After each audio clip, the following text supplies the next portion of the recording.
All right, we're live. Musty Wargamers Season 9, Episode 13. 13. Welcome to the Musty Wargamers Show. Here with my regular compadres. With our misfit rejects from space. Hello, everybody. As we're slowly drowning in tornadoes and hail and high winds. Did you get much rain? Oh, it's pouring right now. Yeah, we got kind of. It was just starting to get going just west of us, so we didn't have that much rain even. I don't think. Maybe 3 or 4 The system tenths. is kind of going northeast, and it's just kind of training over top of this right now. So the tornadoes that went through the metro about an hour ago, and so the heavy stuff's past us, but we're just getting rain now. Lightning and thunder. That's better.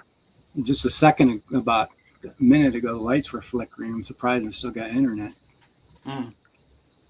That's because you got a show tonight. They probably pulled the emergency power switch for you. Yep, there's nothing like standing outside in Iowa going, hey, that's a tornado. Yeah. We got. All right.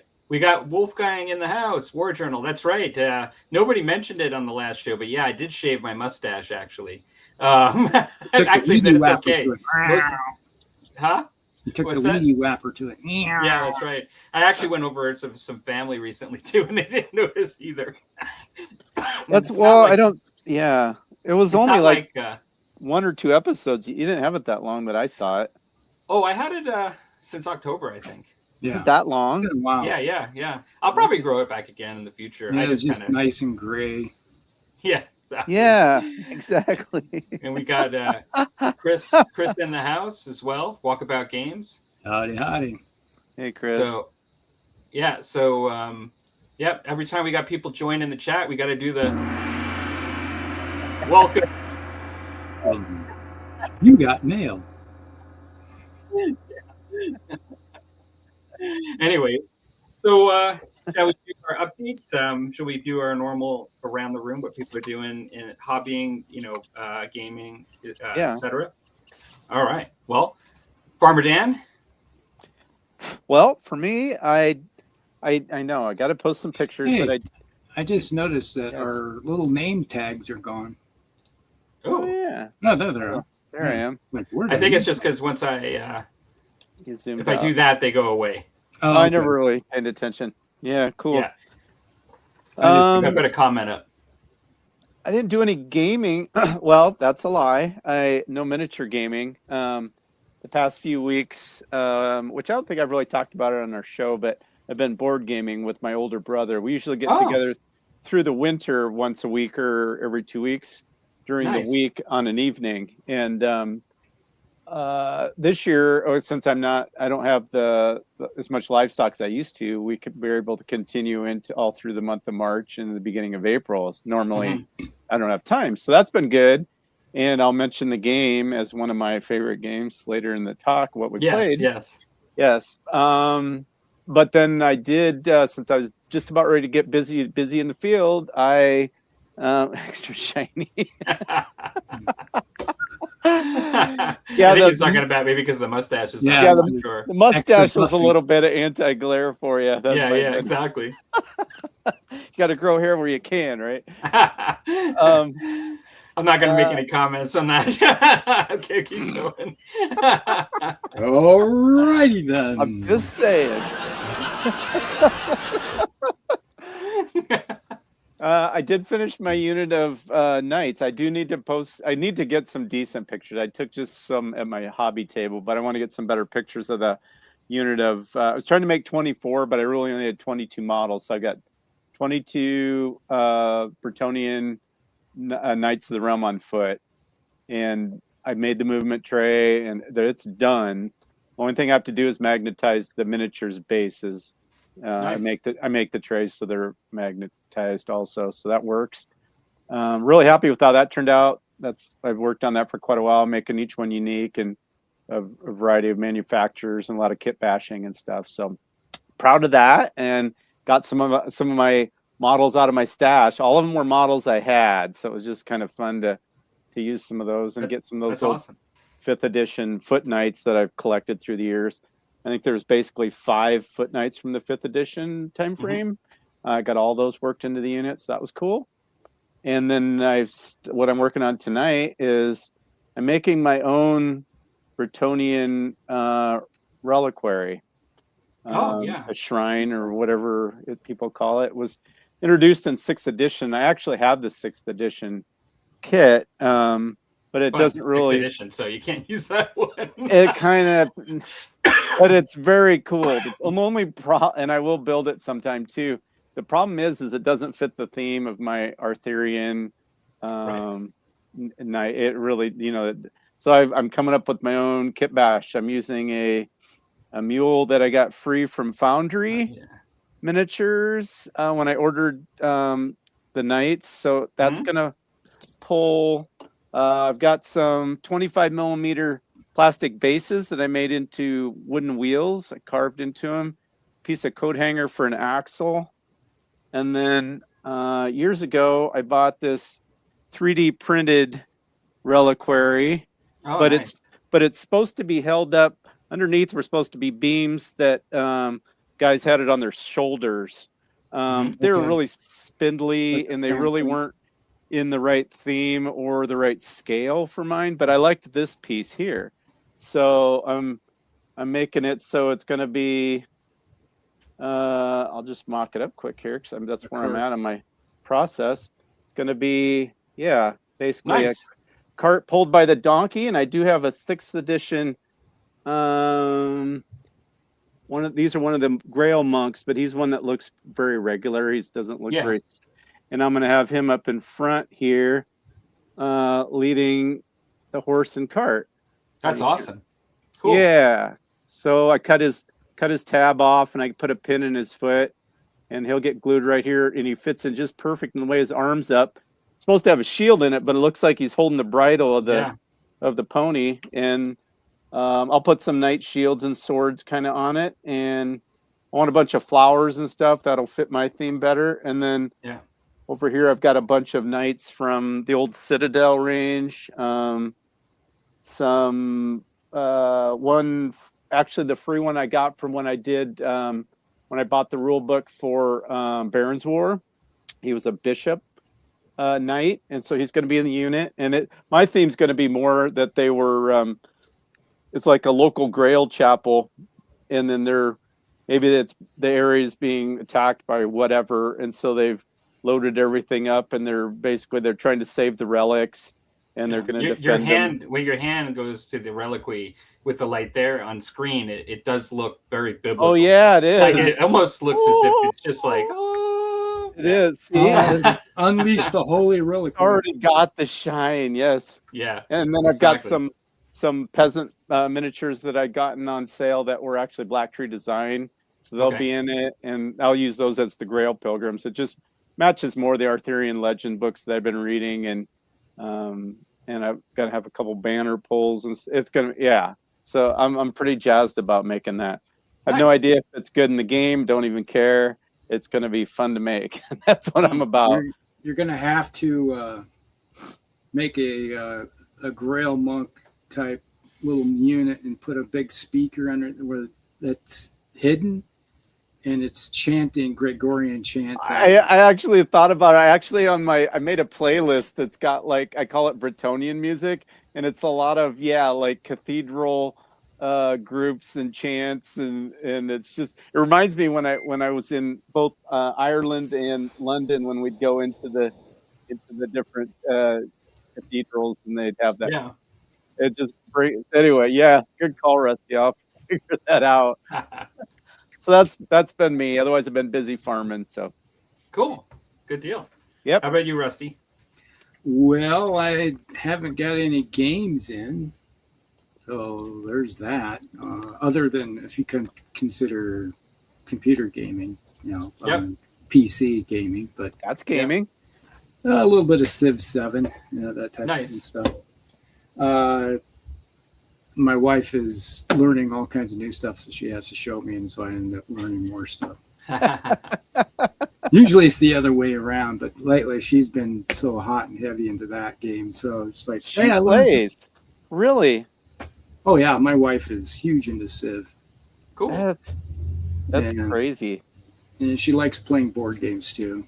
Mm-hmm. So it's one of the family things that we like doing.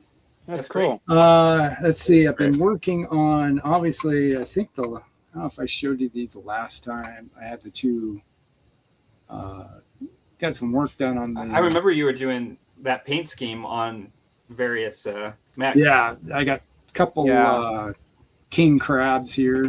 Crabbies. And some, actually, they got some dwarves.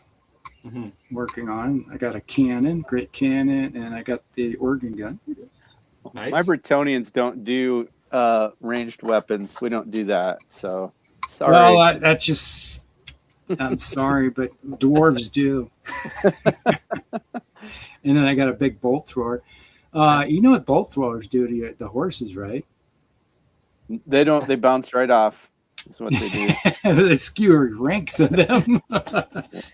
And then we just take the horse right on the bolt and just put it on this rotisserie. Oh man, right on the spit, huh? Yes, there you go. Rusty, looks like we got Simon that's come in the house in the chat. Hey, Hello, Simon. Simon. Simon says. Simon. Oh. The evening musties. And then I have a old unit of 10 of the old let's see. They're dwarves, aren't they? Yeah, they're dwarves. Oh, who's the popular sculptor? You know, we've talked about him. Bob Ollie? Who are you thinking? Harry's? Morley, right? Gary Morley or no? Yeah, Ollie or Morley, one of the two. Yeah. So then I got a unit of 10 of them. So I have to nice. Are you about out of dwarves? You should have every dwarf painted by now. You've been painting dwarves. There's a lot of dwarves. So let's see. I've also been busy doing other stuff, which happens. Related to radios and shipping and putting stuff on Facebook Marketplace. All right. Gobs of Facebook Marketplace. So. That's a good place to.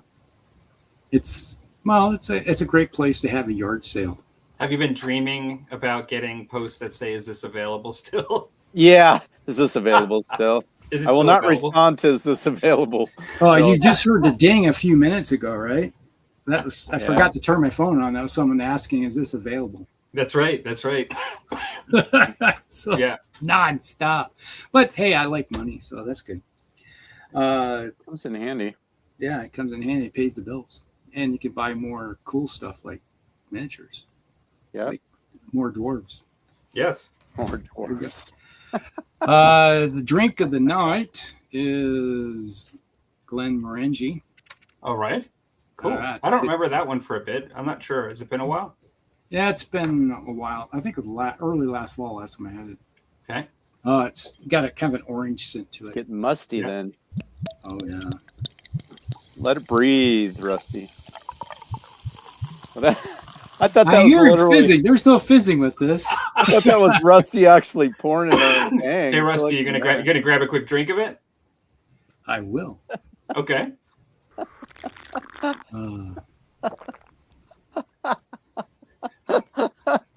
Oh gosh.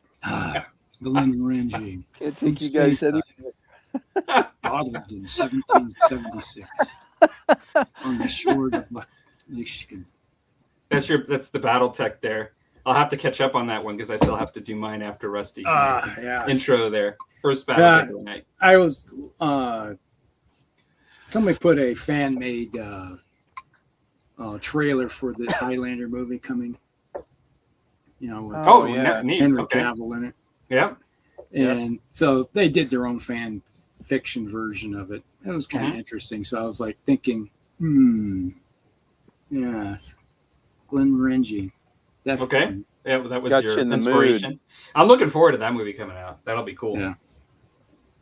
Most definitely. All right, so that's you. That'd be me. Okay, well, let's see. I have more gaming to talk about, I guess, and other stuff, but my painting's been abysmally bad. I am going to be doing some highlighting tonight on my night, but I did get the plates on, and I got like the color scheme going. Oh yeah. Make yourself so big. I don't have any trim. Let me just get. I haven't painted the trim yet, like all of the trim around the edges and stuff. But I did get like my color scheme, as far as my hazard stripe kind of look. I might actually be painting a little bit of the head, a little bit white too. Sorry, Rusty. Is black and white's the color? Yeah, they're black and white. This is more a cream white. It's just only because of this lighting, it's harsh. I think it might look a little brighter on screen, but really the base is Ushabti bone, which is actually, even here it looks a lot whiter than it should. You can tell next to the two. It looks pure white in the picture. Yeah. It actually is a highlighted up Ushabti bone kind of. When you actually see it, like not in this kind of camera. Yeah, the light really blurs it. Yeah, but I'm gonna actually work on highlighting the black a little gray tonight, and then highlighting up the whites of it before I then do the trim. But it's coming along, it is coming along, and so it looks a lot different with the plates on it. And so and so I'm taking forever. I'm taking forever with it. Does it come with forks and spoons and knives? There you go. Plates. That would definitely be good. Very fun.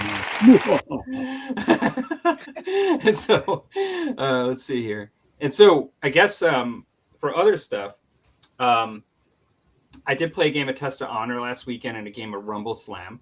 I got to play those in one day, which was kind of nice because neither of them were really too long, so I was able to play both of them, and had a lot of fun actually. Like we're still kind of figuring out Test of Honor, so we were kind of wondering whether, because there are times when it can drag on a little bit depending on the way you do the rolls and how good the samurais perform in a combat. But like, man, like my friend was not complaining, but wondering like, is this going to drag on? He ended up rolling multiple critical hits that allowed him to do continuous charges, and he killed like in one move action 3 of my guys after he said that. So he like literally charged one guy and then like rolled his critical and then like got a free charge again and then slaughtered him and then rolled into another one. And it was, of course, these guys, one was a minor hero. This was his major hero. One was like a minor hero, and then the other two were like kind of Ashigarus, And I was like, are you kidding me? Like, I was like, you just said that this was going to take forever, right? And so then what happened is this guy with the club that actually did this, because he was a samurai with a big club. I had a samurai with a bow that I paid extra for, and he shot one arrow at him that glanced him, gave him like a blood token, I guess. It's not a wound, but like glanced him. The next round, I got first activation, and I killed him with a second arrow. Just that one guy. And then that ended the game, actually, because when you kill, in this particular scenario, when you kill the other guy's sort of like head honcho, that ends it. But it was the game. But it's very cinematic. Like, the game is really good. I really do enjoy it. And I do like a little bit of the unpredictableness of it. It is fun. So I enjoyed that. Then we played Rumble Slam, and my opponent won. He was actually slaughtering me in this wrestling match with my guys. I won the last game, and he really was beating me down. And I came back a little bit, but he still won, pretty decisively. So it was good. We each won one, and so that sounds fun. Yeah, it was. How long's a game of Rumble Slam last? Oh. I would say about 45 minutes, maybe. That's what I wondered. Yeah, it's not that long. Yeah, and then that was us, like, if we don't play for a while, then we're flipping through the rule book again. It's not a hard game, but sometimes, like, just some of the keywords and things that you do, like, this ability causes shove, this one causes this, and, like, sometimes we have to look up what shove is again because we haven't played in 3 months or something, right. 4 months. Who makes the game? TT Combat. Okay. Yeah, okay. I actually really like it. And I would actually say that of all the games that I've purchased since I can remember as starter sets, it's like the best starter set I bought because you get 2 sides. It all comes for a fairly reasonable price. I'm not sure if I remember, but it was like $60 or $70 Canadian. And you get like your mouse mat ring, 2 sides, all like custom dice, tokens, like really good components, the rule book, everything to play that you need really. And it for fairly really reasonable price. And then a team is like $40 just for like another team if you want to play another team. Like I've only been playing the one team since we started, and I have another one to use to paint up. But that's sweet. It really gets you a lot of mileage. Yeah, it's fun. It's also a goofy game. Like it's like a cinematic kind of fun game that makes you laugh. And if you like that, like if you grew up and remember like wrestling from the '80s as a kid, and if like you find it funny, like it's fun, a lot of fun. Oh, that's good. And so WWE. Yeah. So that's all I've got right now for hobbying and gaming. I am drinking tonight Toolshed Departure West Coast IPA. Sounds a little greasy if it's a Toolshed. We'll see. Maybe there'll be a slick on the top of it. Pick them out behind the Toolshed. Yeah. This one, I think this one was made. Yeah, this one's made in Calgary, my city. So nice. Yeah. It's a good one. I don't think it's hopefully not going to shoot out, but anyways, I'll catch up on my BattleTech here. So maybe before we do the first topic, we should go to our comments real quick. Well, not many, but we have some. Yeah. We've addressed some of them already, but I think this is regarding all of the commentary. The shenanigans with the commentary. Yeah. Shenanigans? What? I think it's the sound effects. No, I don't know what you mean there. That's right. What sound effects? I thought that was real. Yeah. What sound effects? Yeah.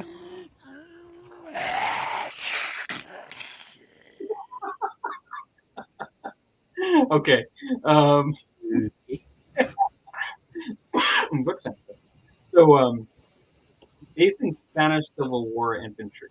That's what Chris is up to tonight. Oh, cool. Which Spanish Civil War? And then whose miniatures or is he painting? Mm-hmm. What manufacturer and scale? And so we got. Well, I'm sure he'll probably answer in here. Yep. So we've got Evening Musties from Simon and Musketeers. Funny enough, there was a time when it was kind of referred to as the 3 Musty Wargamers, as like a play on the 3 Musketeers, but it's just the Musties, I think. Got my Metal Slayer dwarves on the table for a coat of paint. I think it's referring to Rusty's dwarves, probably. In BattleTech, we've had that drink already. BattleTech. Look, thanks, Chris. That's very much. Another episode of BattleTech. And Palmer, the Ninja Table Ender. Yeah, I actually have some ninjas that I want to get painted for Test of Honor because you can play ninjas too. They're kind of like in a bandit kind of themed force that you can do. Smokey and the Bandit. I wanted to paint them up kind of like blue, like they were in Shogun, like, where they had the blue clothes. Oh, okay. Yeah, because I guess like they weren't typically in black, is I think my understanding is like the typical Western cinema. I mean, most of the time I think they had civilian clothes actually, and they didn't even look like ninjas, but like they would wear like oftentimes I don't know, I'm not an expert, but for what I understand, the sort of common folk that they came from often wear blue garb. It was pretty common, and so I was going to dress up like that ninja costume in blue when I do them. That's cool. Like a dark blue. Yeah. Blue. Embrace Anyways. it. Yeah, exactly. That was the plan, but I got a lot to do before I paint that. Chris says 3D printed 28 millimeter Republican infantry 1930s. Ah.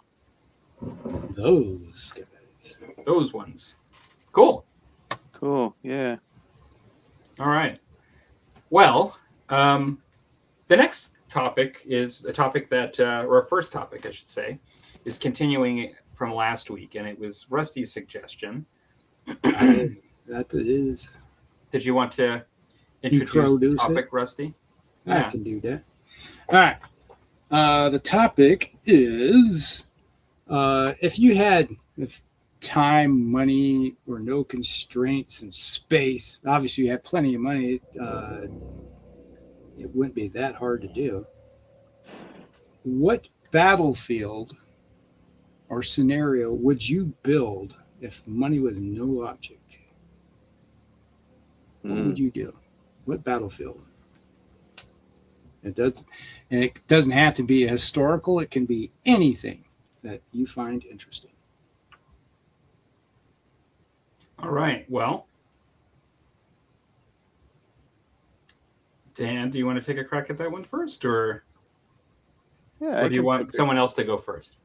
No, I can take a crack at it. I've thought of, and I wasn't exactly sure, because for me, I was looking at it more like from a fun terrain perspective. Like Jaws coming up. Yeah, it does. Done.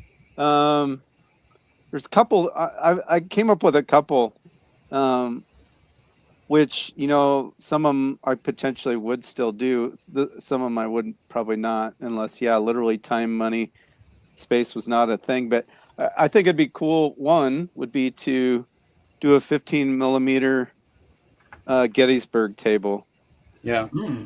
Like 100%. The full battlefield. The full battlefield in 15 mil with all the proper terrain, buildings. That'd be from Little wild. Round Top all the way over to the book. Seminary Ridge and beyond. I mean, I'd do the whole thing. At least Gettysburg proper. I don't necessarily have to be the day before, though. But the whole entire, from one end of the field to the other. The entire full length of the line. Yeah. That would be kind of cool. Yeah, I'd like to do. That'd be cool. The other one I came up with, I'd like, which I still have like the hankering to do a winter table.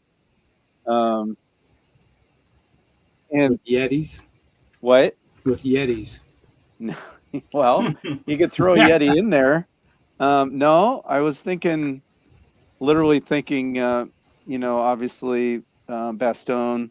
I do like the assault on Foy, probably, if I really wanted to model something very specific. I think that'd be awesome. Just to go crazy with the snow terrain. And then I'd probably even try to do the elevation and do the whole thing. Right. That's doable, Maybe not to the. I'm thinking like diorama cool though, like in 28 millimeter. Yeah, so you could easily do the Battle of Foy in 28 mil because. I mean, it'd be a commitment. It'd be a bunch of money and a bunch of time to do it the way I would like to do it. But yeah, it's quite doable. There's buildings out there. There's tons of images, both current and during the wartime. So I mean, you could. It's well documented. So that'd be kind of a fun one if you're going to do a snow table. I think for me, it just came down to. I mean, I remember when I was building. I was super crazy into bolt action, and I probably still is my favorite game. But I remember while I was working on the terrain for that, I spent a lot of time with Band of Brothers. I got the collection on DVD, so it was always going on my TV down here while I was working on the terrain. And I watched it, just completely kept just going through it. Once I finished, I started over again because I did that for months. And those scenes there, just for some reason, I just think would be really cool to do. And then lastly, I've always wanted to do, and I still even once in a while get internet surfing trying to figure out. I'd like to build just a medieval fantasy, or not fantasy, more historical castle. Yeah. Whether I modeled a specific, because I've gone round and round. Every once I'm like, okay, now this is a castle I'm really infatuated with.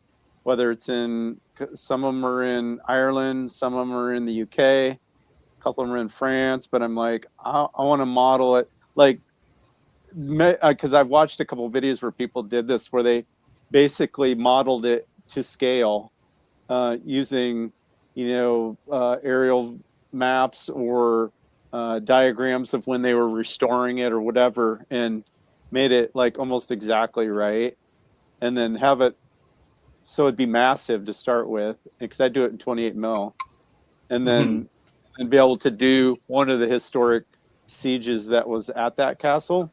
Right. I've toyed with that, but then it's like, okay, picking a castle, some of the real massive, really iconic Norman type, what you think of as a castle, some of those are ginormous. Some of the ones that'd be more doable maybe don't have the history, but they're cool looking. So I've gone around on that, and then other times I'm like, well, scratch that, but just make your own fantasy castle, and it doesn't need to be like high fantasy, but just basically make it up however you want. Maybe make a real Bretonian flavor to it, but like super detailed, super playable. I want any Norman style castle would work really good for Bretonian. Well, yeah, in general. Sometimes people go more with the French look, where they'll have the, like the red shingles up on the turrets, or the what do they call them? The tiles. No, I'm thinking around the walls, those wooden structures they'd put up at the top. Oh yeah. What are those called? Up above. On the right over the curtain wall, they put them up, those wooden structures that you could drop things down below you. What are they called? Somebody help me. Anyway, but it's a very French. It's not scaffolding, right? Like it's like scaffolding. It's like scaffolding, but it's called. But it's a name for it. Yeah, I know what it. Anyway, it doesn't matter. But that's a very French style. And then make the table big enough that then you could do sieges against it, and then build the siege equipment and battering rams and trebuchets. And I watched Seventh Son did a battle report here not too long ago, where he used Baron's War rules and did a siege assault, and that was pretty sweet. I'd want to be able to do that on even a bigger scale, but I've always just loved castles. I love modeling. I've always wanted to build a castle that's super cool, detailed, realistic looking. But since it's going to be kind of a one and done thing, I've never been able to just say, "Yep, this is the one," and I'm ready to go now. I keep second guessing. What about this one? What if I did it this way? Hoardings, yes. Hoardings, that's what I'm talking about. That's what those wooden. Yeah, thank you very much. Those would be the tables that I would be jazzed to do. So, what kind of materials would you use to if you're going to build a castle? What would you start with? Yeah, well, see, if I was going to build it completely from scratch and wasn't going to like kit bash on some, because then I've looked also. There's Renedra does a pretty cool castle kit. There's that the one in the UK that Warlord Games used to sell, something combat, maybe it's not, or tabletop something miniatures, or anyway, they do a plastic castle kit that's very kit bashable, but then probably I would either go with see, and that's the other thing. I've watched lots of videos, and I've got them in a saved file that I been accumulating ideas. You can go straight with like the insulation foam, and carve into it. You can. I've seen where people just cut up styrofoam to make little flat blocks, and then they roll them around in a can with rocks to get them textured, and then they glue each individual little stone onto the wall, and then that way your main structure can be whatever, cardboard or foam core or whatever, and then you make it pretty that way, and you can get some just crazy cool looks that way. because weight wouldn't be a concern, and cost wouldn't be a concern. So I'd go with what's a material that I can get the most realistic look that would be in a skill set I have. Because you could even do where you like that DOS clay that I used and I made that small barn with, and I carved the stones in. You could do that. Whether or not that'd be a little harder to do because you'd be working in some awkward positions and stuff. So yeah, so I mean that's that's kind of why you could see then why I haven't. Some of it's been time, but the money wouldn't be so bad. I would just launch on it if I could. I could just yes, that's what I'm going to use, and just be sold on it, and then I could probably run with it. But the probably phone, some sort of insulation board or something like that. Just how you would use that, whether you're carving into it or you're going to cut little blocks and glue the blocks on the side. And so would it be in 15 mil or would it be in 28? I do it in 28. Okay. I want to use my Bretonians with it, or my, or just medievals, because I've got tons of medievals that I'm using for my Bretonians, but I mean they're it would work just fine. And then if you built your own, it had to be fantasy. Of course, it could be a historic one too, but then you could, orcs could attack the castle or whatever. I mean, I'm not so much concerned about that. I just love to have a massive siege on a really cool looking, realistic looking castle. That'd probably be that would be the coolest thing that I would do for building a table. Mm-hmm. Yeah. And I love doing terrain anyway, and I think that'd be you could really get into weathering the stones and making some mud around the moat areas, and I just think that would be so much fun to do. You have to put some stakes out there with some bodies hanging off of them. Yeah, you could do all the things. Some bodies floating, and you'd have to use resin, liquid resin, get the color just right, and have some bodies floating in the half. Oh yeah, I'd have all kinds of. Yeah, I'd definitely do resin poured moat. I'd probably have a working drawbridge, because that would be playable. I'd want to. The other thought I've had too, if you're really going to come up with your final master plan before you launch, is do you want to have sections of wall and towers that you can replace with destroyed pieces? Because I love the look of what that does. You knock down this chunk of wall, or maybe in this game you want to have this chunk of wall destroyed. This is several weeks later or whatever, and then. Plus, it would change the way the game would play, so it'd make it more playable if it could be. Yeah. So I got a lot to figure out before that could even potentially happen, but that would be a blast for me. I do that. 15 mil Gettysburg, 28 mil castle. Yeah, and then potentially a 28 mil winter scene of some, like Foy or Europe, Foy or Bastogne. It'd be World War II. Yeah. Just because that's my happy. Because you're already done Stalingrad. Yeah, I've done Stalingrad. I've done Normandy to kind of the level that I'd like. I can always add to it, but that's kind of where I'm happy with it. So yeah, my next big terrain project I do have, which that'd be a good starting point just to kind of get some ideas. I have the plastic mighty fortress. That I got. It's back when you could buy that stuff cheap off eBay. I think I got it for basically, I got with box and everything. It was like $90 with shipping. Yeah. It was back now. They're like advertising $350. Whatever. But so I've got it, and I just never could settle on the color, whether I was going to go with a gray stone or more of a brownish type stone, and. And whether it's how you use washes or try to do some stippling or pick blocks out in colors and then wash it and then dry brush, and so I just haven't really done that, but I'm itching to try that. But then I'd like to probably that's where I would start and get some ideas and thoughts, and then I could go on with the full-fledged project. But anyway, it's fun to dream whether it happens or not, but. Absolutely. Yeah, that'd be my happy place. Well, Rusty, you introduced the topic. Do you want me to go next, and then you kind of finish off with what you were thinking when you thought of the topic? Yeah. Okay. It's funny because like I can think of things like what would be pie in the sky, like that I would want to do that I don't have, that I've never done, and money is no object. Maybe I don't have to think about like how much I'm going to use it. I just would love to have it for when I'm going to use it.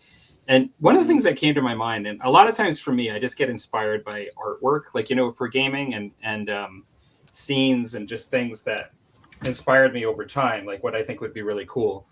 And what came to mind for some reason was like Waterdeep from like Dungeons and Dragons. Oh yeah. And like I was thinking about the artwork for it, and I was thinking some sort of terrain board that was sort of like captured the essence and look of a quarter of like what I like, like the living, like a quarter in the sense of like a section of the city. The city. Like, yeah. The cityscape. Yeah, like a quarter, like a section of Waterdeep that could be used for fantasy skirmish gaming, Mm-hmm. But then also what I would like ideally is like if it's a big table like 6x4. I mean, I also like the idea of something of actual dungeons, like like actual dungeon crawl, like where you can move, kind of like what Dwarven Forge does, where you can move like the pieces around and make different kinds of like tunnels and paths and chambers and things like that. So like, and even though like it would be perfect for role playing like D&D, and in some ways I just like the idea of it for like fantasy skirmish gaming. Mm-hmm. and just like using whatever miniatures you have and playing like that. And I think the artwork though that they did, Larry Elmore and like others, like for early D&D and AD&D and the Waterdeep kind of, I've read a lot of books like in that environment, and that just kind of is inspiring to me. And I would love something like that. I mean, like if I like won the lottery and I could just have somebody that does this like for a living, like build it for me, like it would be amazing.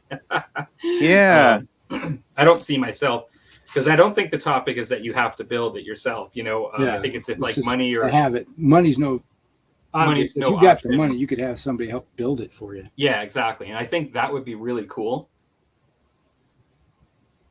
My mind kind of then go ahead. Sorry, Dan. No, I was just gonna say that would be really cool. And I hadn't even thought about having somebody else do it. And for me, I guess I enjoy building the train so much. I hadn't really thought about. I just want, if I had the time and the money, I'd do it myself.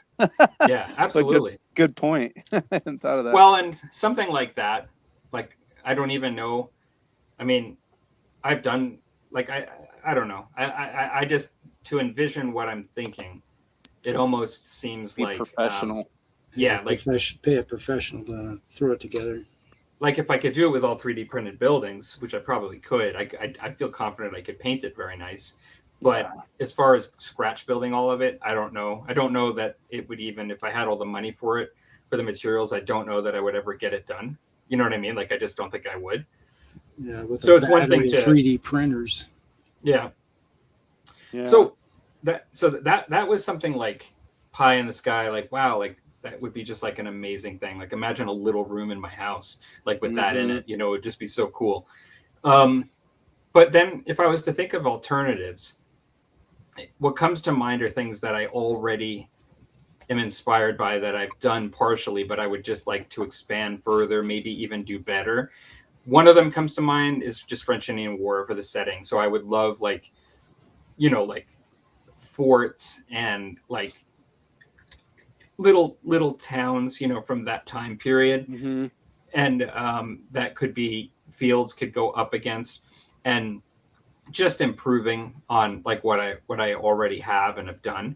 I think that would be just a natural thing that I would want, money and time, being no object. But, and then the only other one I was thinking is, I really love my superhero gaming table, and like the Spider-Man 1969 cartoon kind of table. Mm-hmm. And I would love like more of that, and like a more like New York City kind of specific buildings and things that would make it fit for that gaming, in like New York City with the Marvel stuff. I think that would be probably the next thing, and something that I would really like. And I don't even know how I could completely capture it, because the one thing is even with the table I do, it tends to be more detailed than, let's say, a Spider-Man cartoon from the late 60s. Like the Spider-Man country from the late 60s, like, you know, you'll see like buildings that are like rectangular with doors and windows, but there's not a lot of detail, like, you know, in the kind of artwork.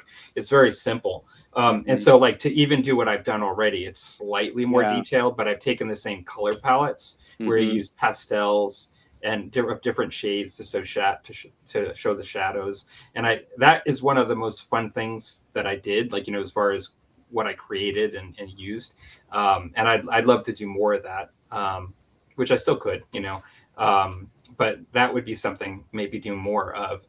I'm not thinking too much of outside of the Waterdeep one. Like it doesn't come to mind. Oh, the only other one that is doable and would take a lot of work and things, and probably would be me creating it, would be literally, I'm enjoying Adeptus Titanicus so much that an actual fairly lore accurate like city for like city gaming, like for the 40K, like having sort of like the huge structures, whether it be manufactoriums, whether it be like just all the city stuff.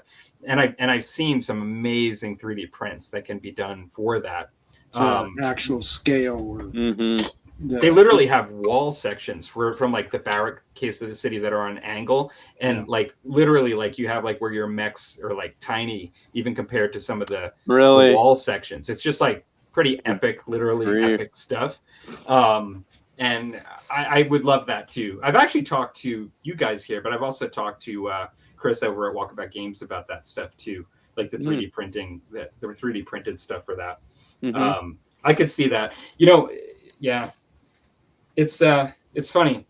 People think that you, like, once you have a 3D printer, you could just kind of do whatever you want. Like, it's really easy to just make anything. But to be honest, I mean, Rusty did an amazing job doing his ruins that he did, like, for his Lord of the Rings fantasy style. But it takes a lot of work to, like, even just 3D print it. Like when you actually want to do a full table and you want it to come out good and not, like, you don't have, like, you can still have failed prints and things. But it's just, it takes more than what people think. And then you still have to paint it all, you know. And so, you know, you can't be lazy like me, like, that's for sure. If you want to get something like that done, you know, you got to actually, like, for people that are like motivated and like really like coffee, it's like fairly doable. But I like coffee, just I don't think I'm still just too lazy.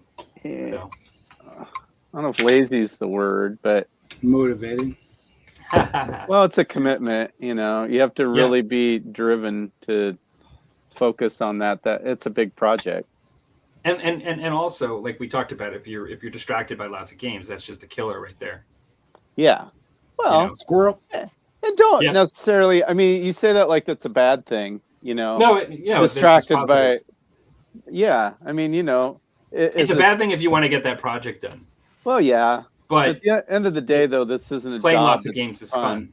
Exactly. No, I agree with you. But it's just sometimes people get really like, you know, and I know you weren't, but like it's like, oh, you can't do that. It's like get distracted by having fun over here, so I'm not making this a job. I need to take this more seriously. I mean, I tend to stay focused, but that's my happy place. I mean, I have fun doing, you know, sticking on one project and just powering through. I mean, I enjoy that, but you don't have to enjoy it that way. Looks like we got Josh in the house piping in from Australia. Hey, there he is.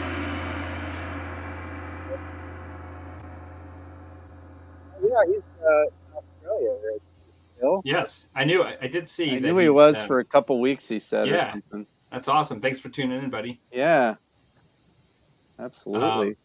Yeah. So that's kind of my tables, like that. I think like my dream table, or like something just thinking outside the box, and then other kind of tables that I would be interested in. How about you, Rusty? Well, I have peripheral ones. If money was no object, and I actually, you know, we discussed, you know, having someone kind of help design this stuff. The first one that I just love to do would be the Battle of Helm's Deep. Oh yeah, have the whole wall, curtain wall, all that laid out. There's people that have done that actually. I've seen pictures of them, and it's like where they've, but you have to have the 10,000 plus orcs on the bottom and all the guys on the walls and behind, and a lot of wasn't that guy in New Zealand? What's his name? That crazy. All he does is these epic Lord of the Rings. He's just infatuated with Lord of the Rings, and he built a big Helm's Deep table, and it takes up a ginormous room. I mean, and he also, it's insane. He did the Pelennor Fields too. I had one of my former clients who passed away. He did the Battle of Pelennor Fields, and he had Minas Tirith on the hill above it in the corner. You can see, like the corner of the basement was the city, and then it was I think in 15 mil. He did it in, and it was pretty. That's pretty epic. Yeah, that was pretty wild to see. Yeah, wow. And I said, "Do you ever plan on playing a game?" He said, "No, it's just for this diorama. It's just a diorama in my basement." Wow. And he made it out of, I think, foam. Okay. Cut it out and everything, and it wasn't elaborate and detailed. It was just, where he,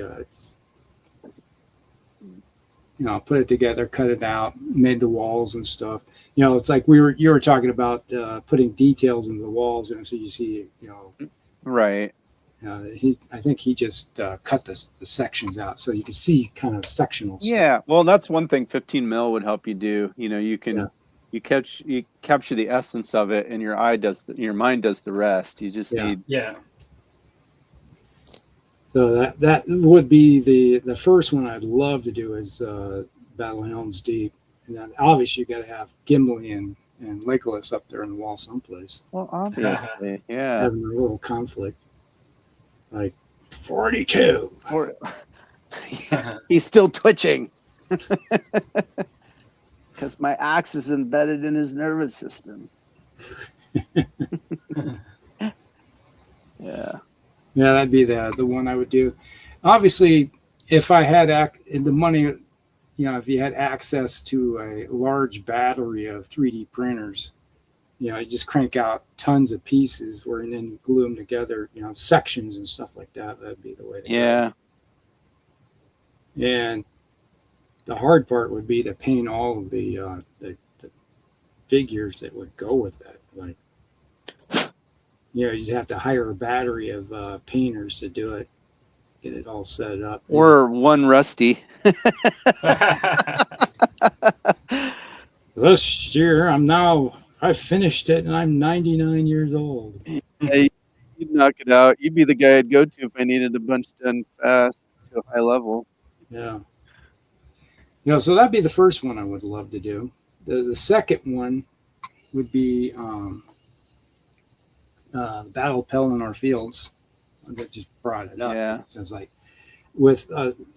they started on Asilgith there, so I'd love to be able to do a Battle of Asilgith. Fighting their way. Oh, Osgiliath, yeah. Yes. That would be kind of cool. That'd be doable. That guy in New Zealand did that table too. Yeah. And have that one done in 28, that would be something. Where that would be all of the that would be cool. No doubt. Definitely epic, and you're fighting across the river as they're defending that. Yeah, have those landing boats coming in. Yeah. That'd be the way to go.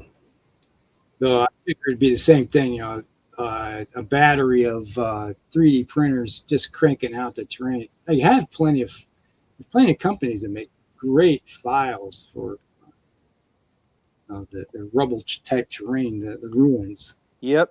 So you could crank them out. And painting the buildings and stuff, actually, it isn't that hard.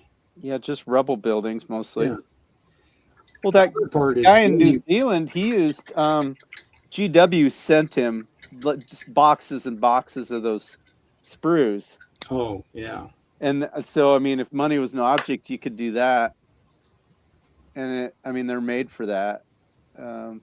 Yeah, the plastic ones. Yeah, the plastic ones, you know. Yeah, I would like to have some, major details because, I've seen the plastic ones, and I thought about getting some of them when I'm doing. Might still get some of them. Mm-hmm. To they're not cheap, but yeah, to add to what I already have. Sure. Get a little bit of addition to it. So that'd be the route I'd go. You would take, obviously about 10,000 orc models and trolls and approximately. Yeah. To fill out have enough to call it good. Yeah, to call it real. And so then, if they were $4 a model, that would be $40,000. Yeah. Well, even if you cut that in half, right? I mean, made it cheap. I don't think $4 is actually a high amount these days for a miniature. No, but I'm saying even if in a bulk buy, then you got them for $2 or something. It'd still be 20,000. You call up GW and say, "Hey, I need 40,000 orcs tomorrow. Can you take care of it in a bulk discount?" Yeah, well, they're all about that. You're Can right. you help out a guy? And they go, "Sure." That'd be since it's a rush order, that'd be 3 times the going rate. Yeah. But yeah, that'd be the one. And obviously, you brought up the other one thought about doing was Gettysburg. That would be a cool one to do. Yeah, it'd be pretty if nothing else. And then it was such a, it was like a bunch of mini battles kind of going on. It'd just be cool to have all the historic little locations, or Pickett's Charge and Seminary Ridge. And you ever been to Gettysburg? No, it's on my bucket list. Yeah, it's I've walked all the grounds before, and it's pretty cool. I'd love to go. I'd like to go like with my brothers or something. My wife said, she'd go, but it wouldn't be really her thing, which, that's fine. Yeah, my wife was with me when we did it. We did it together. It was right after the movie Gettysburg came out. Oh man, that gets you in the proper frame of mind. Yeah, it was. So it's like seeing the movie and it's like, oh, I gotta go. Yeah, that'd be cool. So that'd be the third one, and obviously the Caesar's siege was one of them, where I don't know if you knew about what the heck the battle where he surrounded the army in the city completely like a donut, and then he found out that there was more forces coming to relieve that city from his siege, so he built another wall facing the outside. Oh, yeah. Actually, there's a board game that does that. Yeah. Yeah. Part of it's in my Caesar's Legions game up there. I don't know. But yeah, it was that would be kind of a cool one. And you put the palisades around it with all the walls and all the Roman soldiers and everything. Yeah, that would be sweet. Good call. So that would be, and then you'd have to have the trenches going both directions, and you have to have the camps in the middle of the donut, Yep. I was reading about that actually. And I don't know if I would want to do it in 6 mil or 15 mil. 15 would be a lot of good detail with it. But. Yeah. 15, I think, would be, it wasn't a massive amount of space or troops, so that'd probably be a good way to go. Yeah, that's a good idea. I hadn't thought of that. Yeah, so that would be the one. And obviously with that one, I don't know if you would probably have to do all the palisades and everything with actual wood. Oh, yeah. You'd go out into the woods and start cutting little things and making your little cutting. You have to go over to Europe and get the actual wood. You got to be authentic. There. I did import 10,000 wine boxes from somewhere in Europe. Just use the wine. Well, what do you plan on doing with these trees? Well, they're going to be toothpicks Yeah, when I get done with them. everything goes well. Yeah. That's a good idea. Yeah, there's a lot of. I guess there's no one battle that I'm infatuated enough, other than, like I said, Gettysburg's just kind of epic, and then yeah, the Battle of the Bulge, Bastogne, or Foy. There's so many of them, really. I thought about the Battle of Vicksburg too. Oh yeah, you're doing where a they have Civil the War big one. siege going on. Yeah, that would be interesting. And obviously, we had to model a bunch of Iowa boys there because the old graybeards. Yeah, we had so many Iowans in that battle. Yep, that was. I think wasn't there more Iowans in that battle than in any other one? I think so. There was a lot of them. All right. Well, why don't we, before we go on to other topics and things, why don't we take a look at our comments here? Good idea. We actually got a fair bit of comments to go through.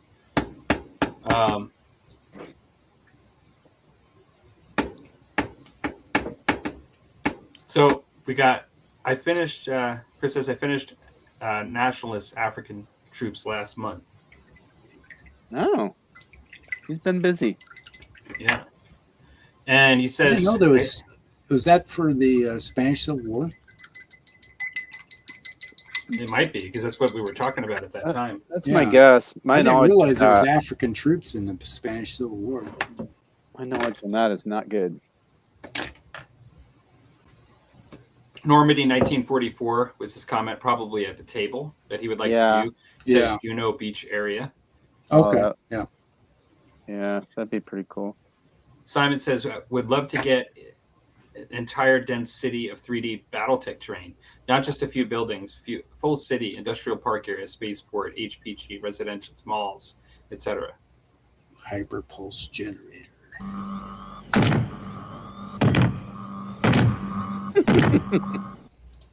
Yeah, that would be cool. That would be cool. Let's see. We got a close second would be a good Mordheim table.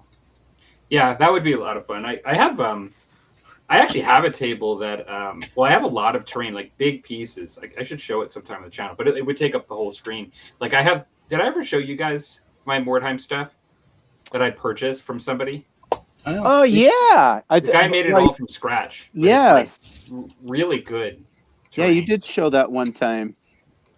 Yeah, so I have like some really good stuff that somebody made, and they just got rid of it. And I was like buying Mordheim miniatures from him, and he's like, "Well, I got all this stuff here." And he practically gave it to me, and it wasn't it a local hobby shop? No. This was a guy in Edmonton that was selling miniatures. Oh, okay, it was out of his house. Oh, you might be thinking of something different. It's possible. Okay, I don't know. I remember you sharing some. I might have just had that wrong in my head. Yeah, but I have some pretty nice Mordheim stuff. But I do think it's not a proper table, like with like the streets and like where you place the houses in, but then there's like the streets and the actual table itself. It's truly just terrain. But it is really, really nice stuff though. But I agree, that would be really nice. And also, like you could use that for lots of things. Yeah, it could be used as like Frostgrave. Yeah. Oh, sure. It says, I think Chris is just saying that what he was referring to before was in 15 mil. Is what he would want it to be. Okay. For the Normandy stuff. Okay. Yeah, cool. Simon, when talking about those scaffolding, the castle scaffolding, he was saying hoarding, but then, excuse me, then Chris says palisades. And so, yeah, maybe... Yeah, hoarding is what the word I was trying to come up with. Okay. Yep, he was right on. Wolfgang says Iwo Jima in 10 mil. Okay. Oh, interesting. Yeah, that'd be interesting. Yeah, that'd be doable. So you could use that for Godzilla gaming too, right? Oh, better. Or am I wrong on that? You're a little bit. You're right on, Palmer. You're always right on. Godzilla coming. Godzilla could be anywhere, right? It's very, multi. Okay, let's see. Yeah.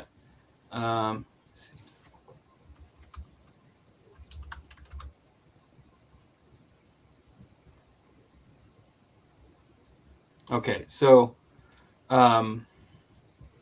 Castle Siege from Excalibur. Oh, that's Wolfgang. Oh. That would be amazing. Yeah, that would be very cool. Yeah, that's a good idea. So that's from the beginning of the movie, right? Like that's actually before Arthur's born in the movie. You're talking about like the scene in Excalibur from 1981 where it's the father of Excalibur that's actually Luther. Yeah. That's the one you're talking about, right? I think because that is a really cool scene. Or you're talking about that's actually later that's on. the siege. That's the siege where Patrick Stewart. he is alive, and they're in the river and they're fighting. That would be very cool too. There's more than one siege in that actually. Yeah. And so maybe it makes more sense that it's the one you guys are referring to because they're up and fighting. Yeah, like up on the ladders and everything.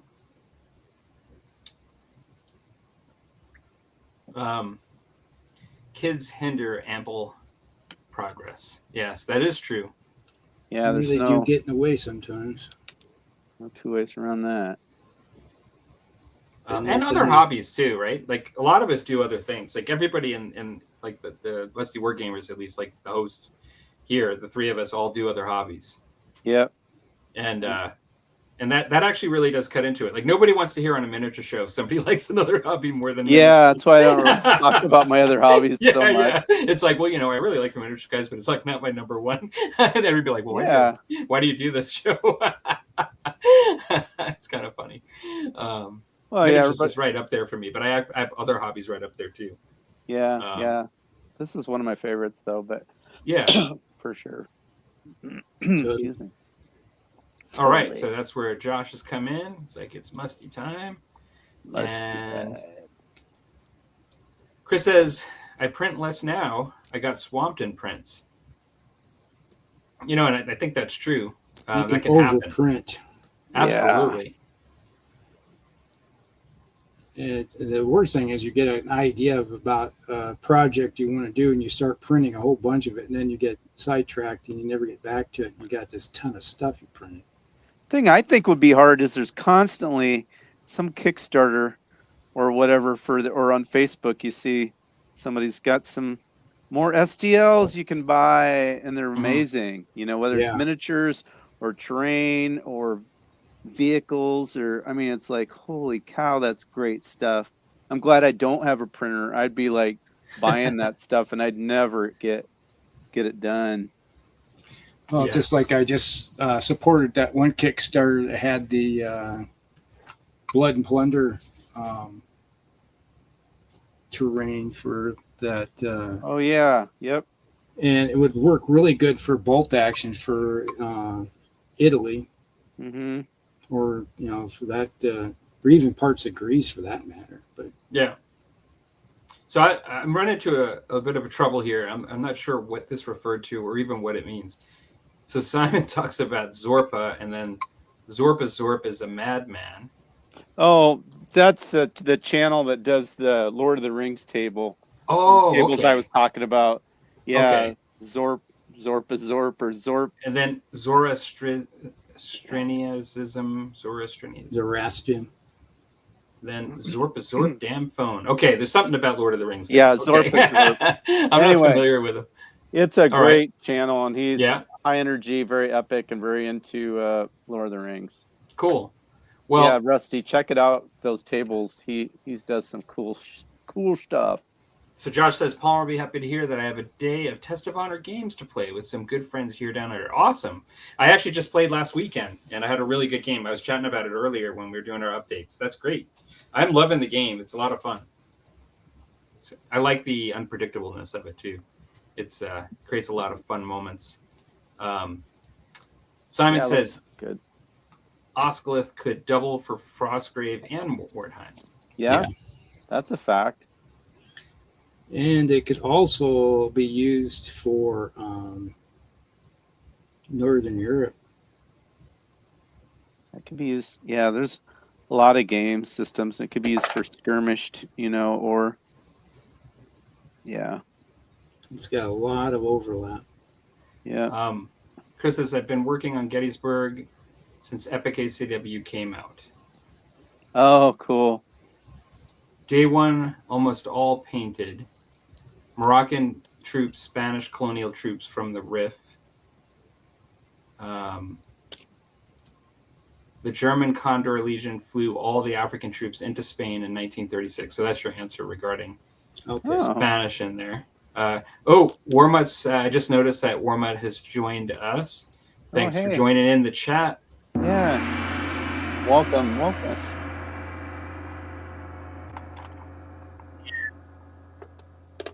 See here. Hobby, lots of laugh. EV of road biking. Oh, okay. So like road electric. You got an EV motorcycle or bike? Don't get Rusty and I started on motorcycles and stuff. We'll be talking a lot. Oh, sounds like a motorcycle as opposed to like a bike. Well, it might be a Viking too. Since there's a lot of those around here. But I don't know what a road bike means. Yeah, it could be both. Both. Warmut, hey all, listening while I set up the table for some one-page rules grimdark. Awesome. Oh, cool. One-page rules. Yep. Don't know much about them, but except they're popular. Cool. They're very popular. They're very popular. Yeah. And understand why, that makes sense. That would be one that I like with my fantasy miniatures that I might want to check out because I know they have probably lots of fantasy skirmish options too. Yeah. Well, Baron's War has a what's it called? They have a fantasy version that just came out. Like I heard about that. Warlord or something like that. Warhost. Warhost. Yeah, I heard about that. Yep. Yeah. That honestly, I'm really interested in Conquest for Baron's War for the Dark Ages, but that's not sure. And I guess it should be called skirmish for the level it is, like 40 to 60 miniatures or something. But I'm thinking like not even units, like games where like you just have like single miniatures, like like maybe less than 20 miniatures or like I know what you mean. Or a battle host or a what do they call it? Yeah. But I do like the idea of Baron's War a lot. So Simon's asking what army. Josh goes, good to hear you got a game in Palmer, and I hope we can continue our remote games over the summer. Definitely be up for another game. That would be fun. Yeah, Josh and I did play a remote game. He showed me. I hadn't really played Tested Honor except for once before years ago with the first edition. He kind of showed me the ropes in the first scenario over the internet, so it was kind of fun. Remember you guys have done that. Yeah, definitely do that again. Setting up Battle 3, Warmut says, setting up Battle 3 of Battle Brothers, Desert Angels versus Orc Marauders. Oh, that sounds fun. Cool. Desert Angels. So is that like Imperial Guard? Is that like meant to be like Imperial Guard? Sounds like it, but maybe I'm wrong. Or is it like the Desert Blood Angels? Space Marines. Yeah, that's good. I don't know. Simon says, sounds great. It says, okay, at Crown of Command, are you going to post up a battle report of the Test of Honor? That would be cool, but he probably wants to take a break if he's on vacation. Sometimes. I don't know. All right. Okay, well, that for now, for the moment. Oh, no, actually, there's still a few more here. Bike. I call my motorcycle bike, but he might mean bicycle when he says that. Bicycle. I guess that's what he means. E-bike. Yeah, it's funny. But they're real popular. They're all over the place. It's cool. Trail. I know that here in town, they're talking about doing some regulations on the things. Oh, yeah? They get these new e-bikes that go so fast. They go 40, 50 mile an hour. Oh, yeah. Oh, really? Good gravy. Yeah, they're talking about putting some regs on those things. Slow them down. Well, I don't know what you're going to do. Make them get a motorcycle license? Well, if the speed limit is 25 and they're going 40, 45 on the e-bike, it's like you're speeding. Yeah, there is that.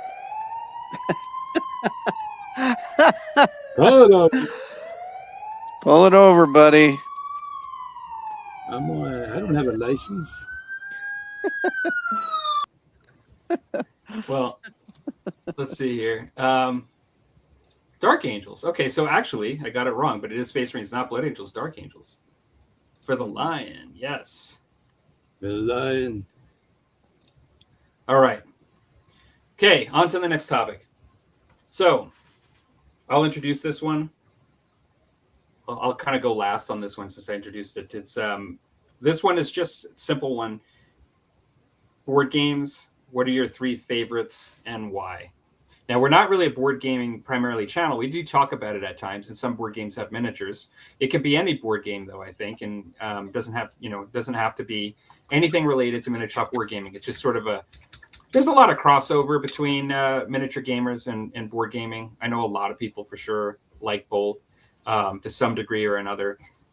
Just thought it'd be fun just to, particularly with all the ones that are with miniatures out there, that just as what people are interested in. And some people have started off in board games before they even started miniature board gaming. Yeah, that's kind of where I was too, to be honest. Yeah, because you're like me, where you were playing board games with your brothers before they even knew that miniature things existed. Exactly, and my brothers never really took to the miniatures, so we did board games. And most people, I think even as kids, most people were approached with board games first. Yeah.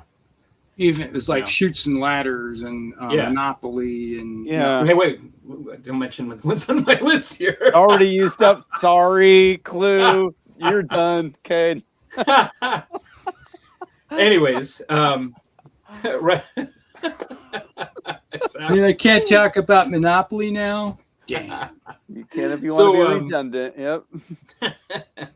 So Dan went first, and I'd like to close since I did the topic. So Rusty, why don't you go first? All right, give me a second here. Change from my painting glasses to me. Change your ideas. You're scratching off. Sorry over there. Well, Monopoly. Let's see. Oh, 1 second. I'll just break out the list here. Oh, there you go. Whenever we switch from one topic to the next, I think that we actually have official sound.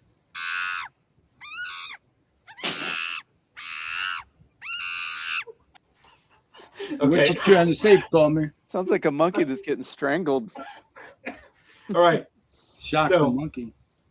I saw some Avalon Hill in that stack, I believe, in that tiny corner I saw. Wow, a good eye. All right. Yeah, that's where I came from. All right, let's just say I'm going to put a few of these off to the side for the moment. If you have to. Let's get to the bottom of the pile. Let's get to the bottom of this. All right.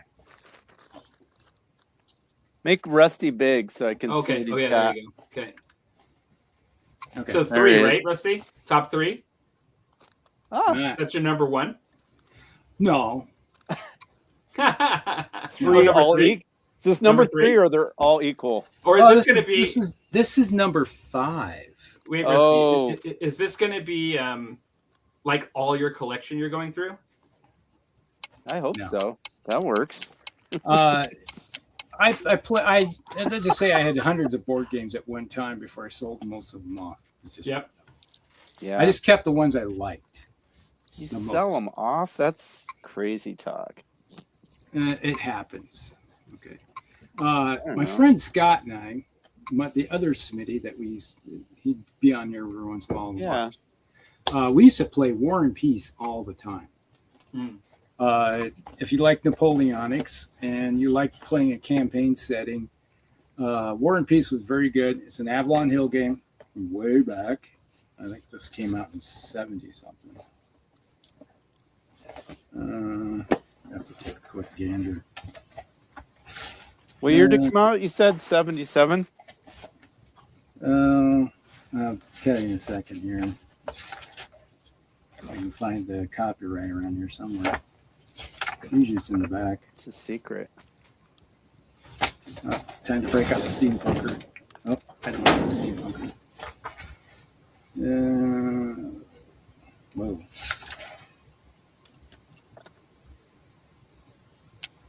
Where the heck is the? No pressure.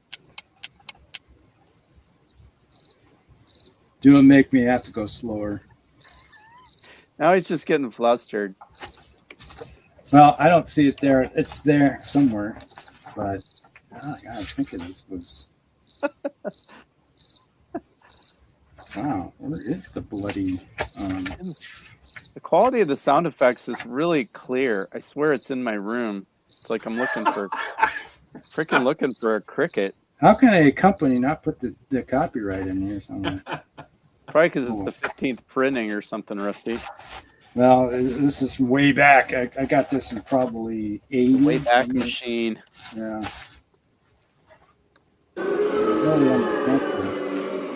1980.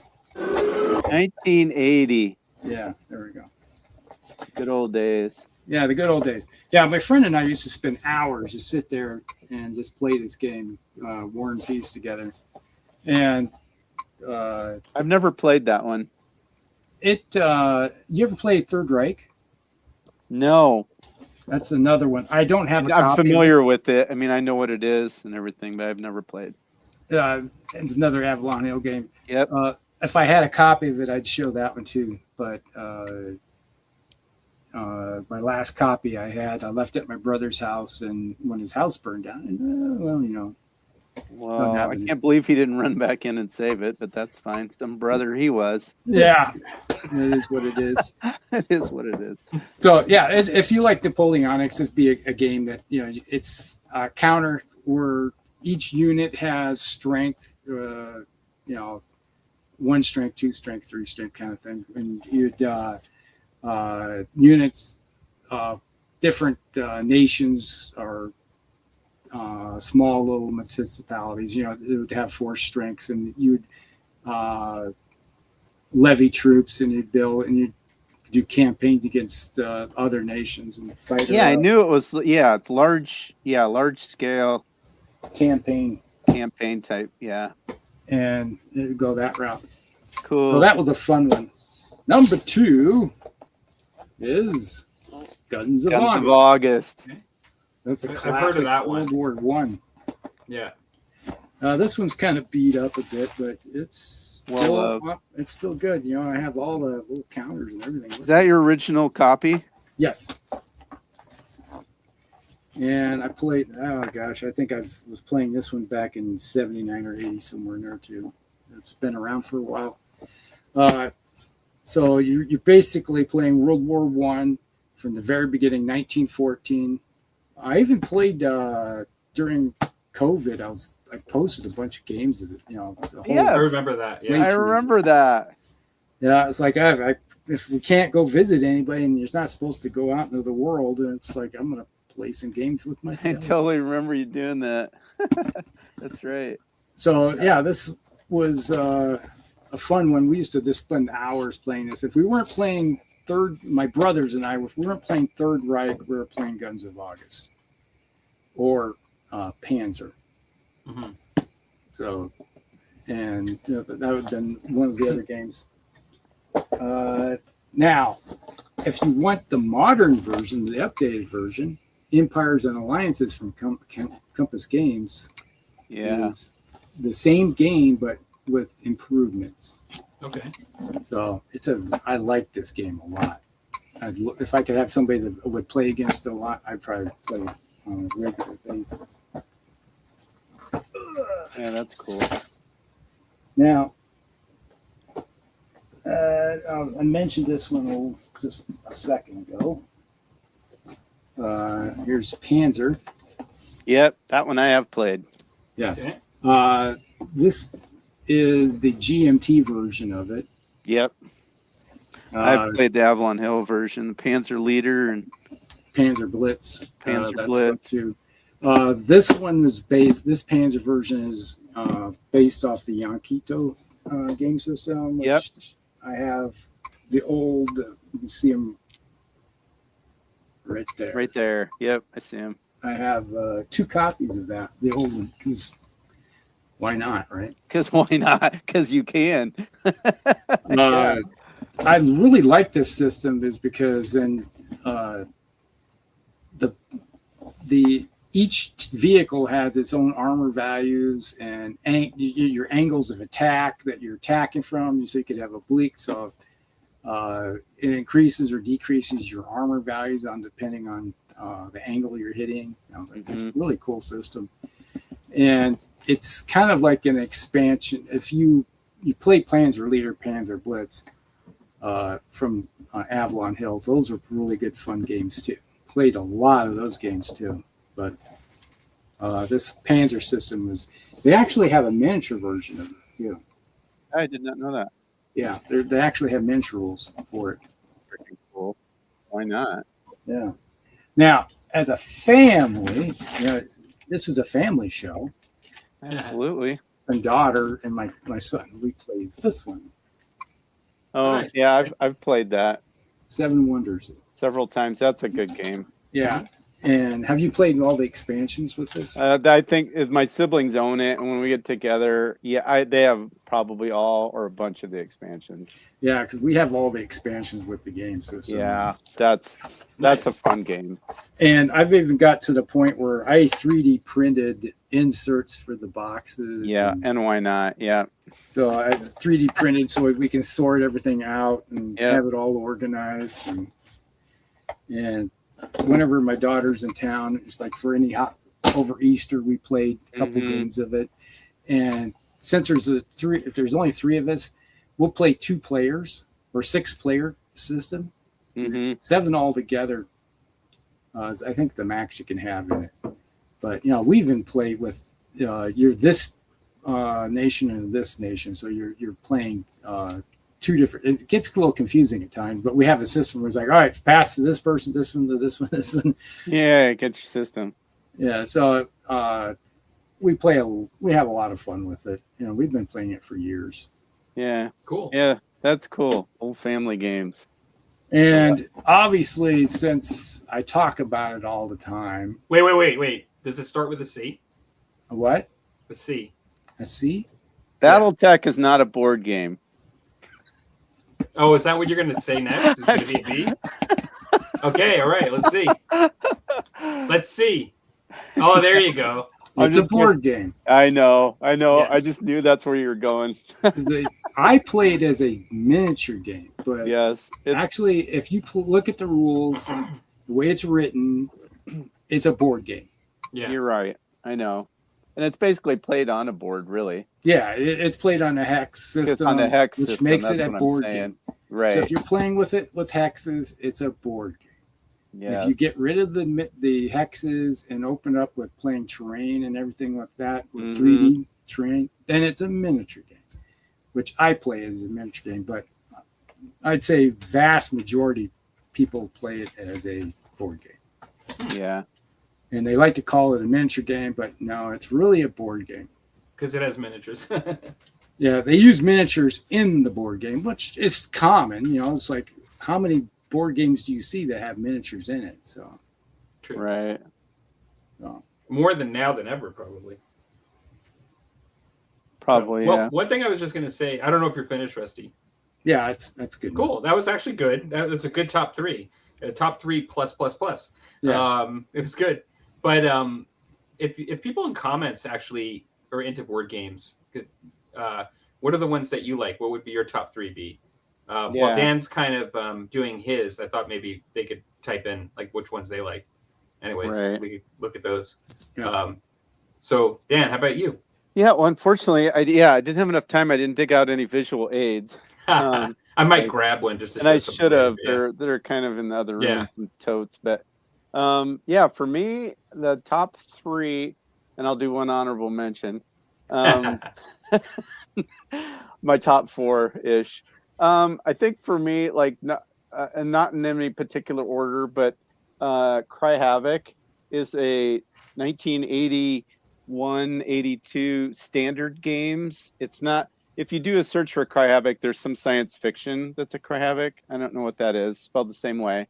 But this is a standard games and publications from the UK, and it had quite a fan following all the years of its existence, and even changed ownership. And actually, they're even doing a Kickstarter now, but I won't go into all the details of that. But back in, I remember, just to back it up a tiny bit, my honorable mention is Avalon Hill's Squad Leader. Yeah. That game my brother got when I was in 5th grade and he was in 6th. And he was such a nerd. He figured, yeah, it's not that one. No? No. Nope. Cry Havoc. There's, yep, that's it. That is it. Here's Okay. a picture of it. So you can see down It's there. like medieval. Yeah, yes. And basically, it's the medieval version of Squad Leader. Okay. It's got hex maps that are all, you can rotate them any different way and hook them together different ways. It's a scenario-based system where you set up, it'll show you, scenario 1 is whatever, and it sets the scene. It's got a little blurb on what, whether it's historic or not. A lot of them in that base game were just, like a random situation that could have happened. And then it shows you how to orient the maps, tells you how many turns, which counters are yours and which ones are the opponents. And each counter is one man or one mounted knight. And each counter, if you're a foot counter, you have 4 different conditions you can be in. You can be healthy, you can be stunned, you can be wounded, and you can be dead. And so there's 2 counters, and then they flip. So when you're healthy, when you're doing a combat or get hit by an arrow, then you can be stunned. You roll on these combat result tables, good old combat CRTs, and then you see what happens, and if you're wounded, your stats on your counter drop down, and they're all hand drawn by Gary Chalk, which most people know him from either the Redwall children's fantasy series or Talisman, he did lots from our kind of generations. And so it's all hand drawn art, and the healthy guy is all healthy. The stunned guy is sitting there looking dazed, and the wounded guy maybe is missing his helmet or has got some tears or missing his shield or something. And then you actually, when they're dead, you flip them over, and it has their dead body there, and they stay on the map during the game. And it's always cool because which I've talked about before in miniature gaming. I love the story that the games tell. And each character is named. They literally have names on, and it's like, oh my gosh, you can remember the time that whatever, so and so did this, and then you can see on the map how they ran over here, and then you can see where there was this whole battle over in this area of the map, and the battle is shifted, but there's like 4 or 5 dead people over there, and it just at the end you just can kind of reminisce. It's about like tabletop gaming. Each hex is supposed to be 6 feet. All the maps are hand drawn, all the counters are hand drawn, and then I found out about the game through Dungeon Magazine, because I did have a subscription to Dungeon the actual, I had both, but the Dragon magazine, and there was a review in there in the review section, and they were reviewing it because they thought that the maps might come in handy for people doing role-playing games. And I was like reading about it, I'm like, oh my! And during this time frame, my brother and I were playing Squad Leader, which I thought was really cool. But I was more into medieval, and so when I saw this, I went to my mom. I was literally like, I would have been in junior high, and I'm like, it gave an address of the somewhere in Texas was the place where that's where it was available. So I remember sending down for a catalog and then ordering it. And my brother and I don't know how many million times we played that game. And then they came out with an expansion after that called Siege. And same thing, individual counters, all the stats. But they had a map that was a castle, and then a map that was like a camp where they would be, like where the attackers would be camped out. And they had all these, and you could bombard the walls, and there was little hexes or little counters you'd put on the walls where you created rubble. And then you could assault the castle. It was epic. And then there was a Crusader expansion and lots more expansions. And there's actually a guy that is about 18 years ago. He started doing the same. He expanded it. The game system has died off, and nobody even knows who has the rights to it. and he started publishing, hand drawing maps in the same color schemes and miniatures, and tweaking the rules that have evolved through different community forums through the years. And I've actually been involved in the rules reviews on these games that he's been releasing. And so the game systems continue to live on and develop through the fan base. Cool. That's awesome. But yeah, a lot of good. And actually, that's what my brother and I have been playing the last, I think about 5 weeks is nice. The old Cry Havoc games. So that's been a blast. So that's one of my all-time favorites. That takes me way back. And I've collected everything for the system through the years. And number 2, not necessarily in any order, would be second edition Talisman. I remember my mom getting that for me. Again, would have been probably around freshman in high school ish. Okay. And I was into the fantasy stuff, and that was back, which I've talked before. We live out in the country, and we didn't get to gaming shops or hobby stores. I mean, they were too far away, and we just didn't.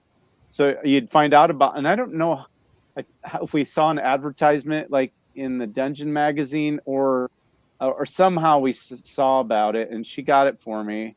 And we played that to death too. And each Christmas she'd get me one of the expansions for it. I didn't even know that Talisman was around that long. Oh yeah, I never played it. There was an edition before that one even, and Gary Chalk did all the second edition. He might have did first edition too. Second edition was very similar. They just prettied it up more, brighter colors, and maybe he did the artwork for that one, but not first. But anyway, just it's a wild, random ride. To me, it was like role playing without the dungeon master. And it was just epic. I loved the art. I loved the randomness. You were making decisions, but like you couldn't take any. It's like life. You think you got control of things, but it's just kind of most of it's sort of happening. Right. So that's another one I have a lot of good memories of, and we still pull it out once in a while. And then my oldest brother, did they go up to a 4th edition? Was that the last edition? Because then Fantasy Flight had it, and then they finally, stopped. But I think he owns every single expansion for that. And a few times we've gotten together and played that with my siblings, and the stacks of cards were massive. I mean, there's so many expansions, and the character choices. I mean, there was just gobs of them. But yeah.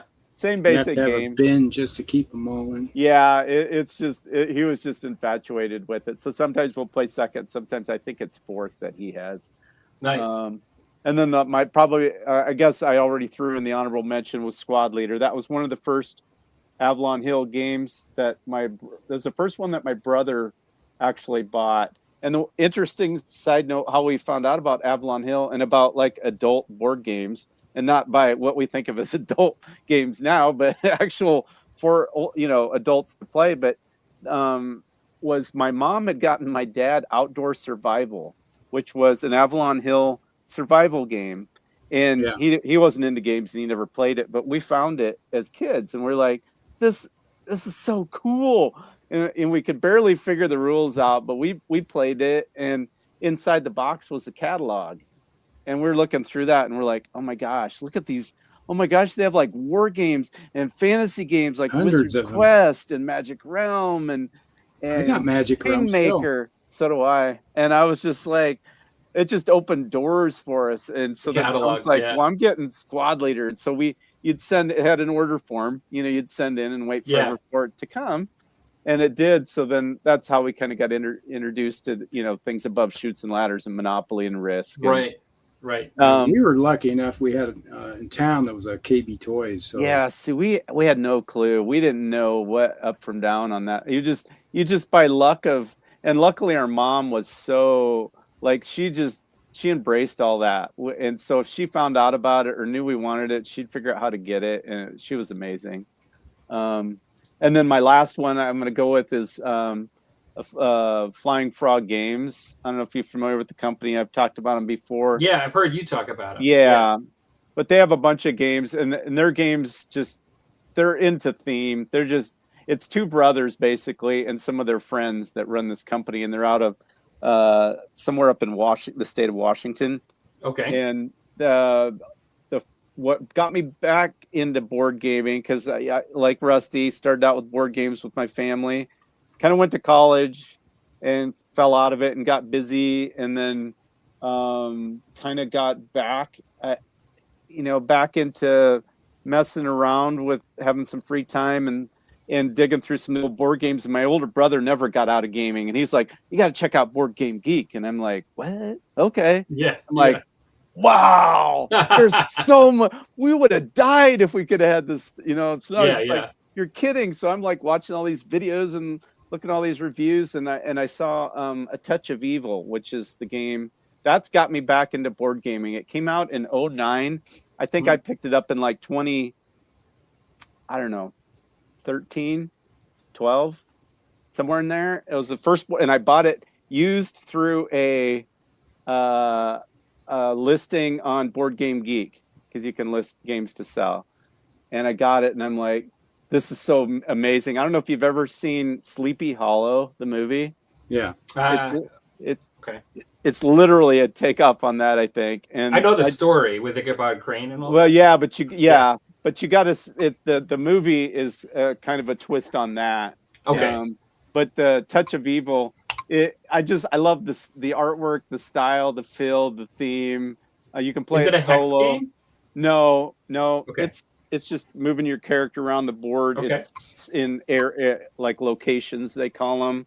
And there's expansions, and you can play. It's a co-op game, so you can play it solo with either just one character, or you run 2 or 3 yourself, or you can play together, or you can play competitively together. We always play co-op, and my brother and I played that a couple times this winter too. And I just love that game, and it has a special spot in my heart too, just because of the fact that that's what got me kind of back into board gaming and having some hobby time again. And then right, that's like after your separation from it. Yeah, it was like, and that was just kind of the reawakening, and that game just got me so jazzed about. And then I started accumulating some of the games that I used to wish I had, and find out, well, this game has been out for 15 years, but this is right up my alley. And so again, it's a lot of times games that have just a lot of theme and tell story, and that's what that game does. So those are mine. Well, those are good ones.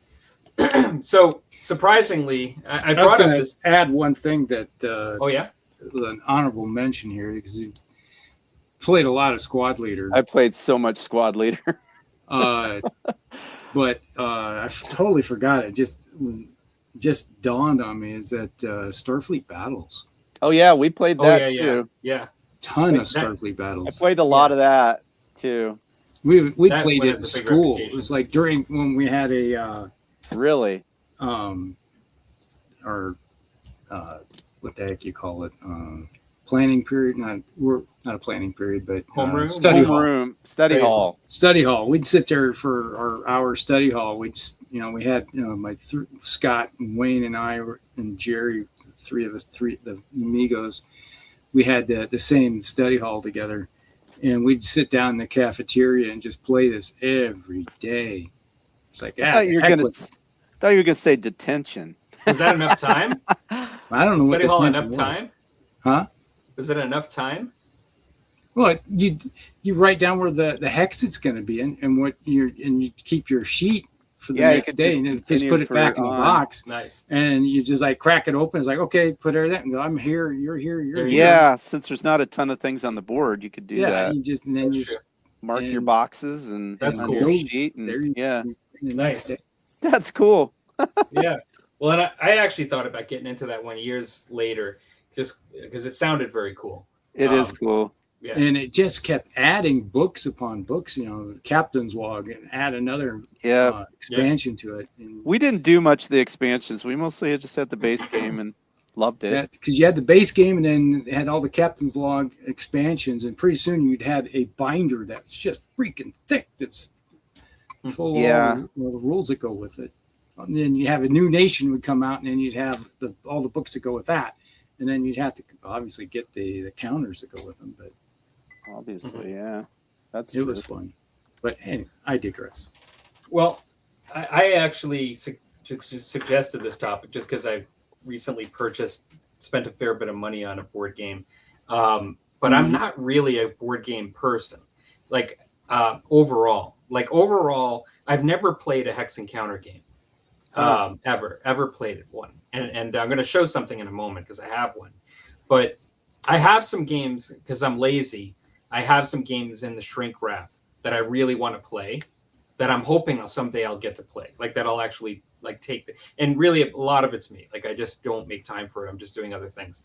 But I'll talk about those in a moment. But I played a lot of one game and I've talked a lot about it on my channel and here, and that is I have really with my family and particularly with young kids, Zombicide has been amazing.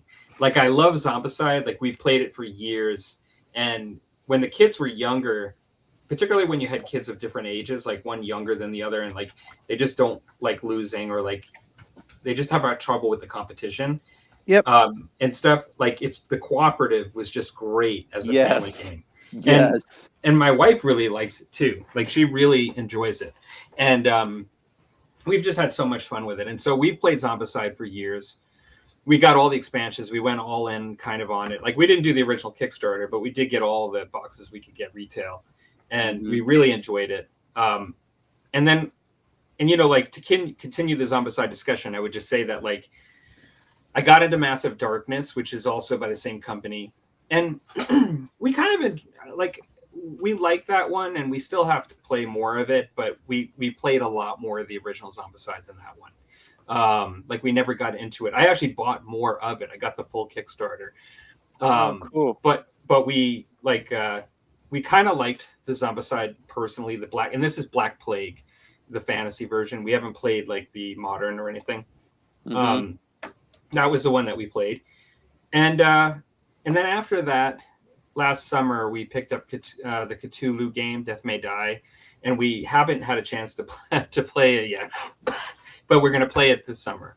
We're definitely going to play it, and I hear it's really good. And it's by the same company, but it's not based on the Zombicide system. Okay. And then what I just purchased was just because I love Marvel and because we've been through all of the Zombicide. Like we actually did go through and play all of it. I picked up the Marvel Zombies of the Zombicide game, and then I got like everything but the Kickstarter. What do you call it? The Kickstarter stretch goals. Like I have all the Kickstarter or the add-ons and all the add-ons are Kickstarter add-ons, not retail. So they have like a few extra miniatures. So I got all the add-ons. I have the base game, and then there was an X-Men version that's a full box set. So it's like 2 full big boxes and then a whole bunch of little boxes. And so I picked up everything. We haven't played it yet. We're going to play it this weekend for the first time. And we're going to play just the main box.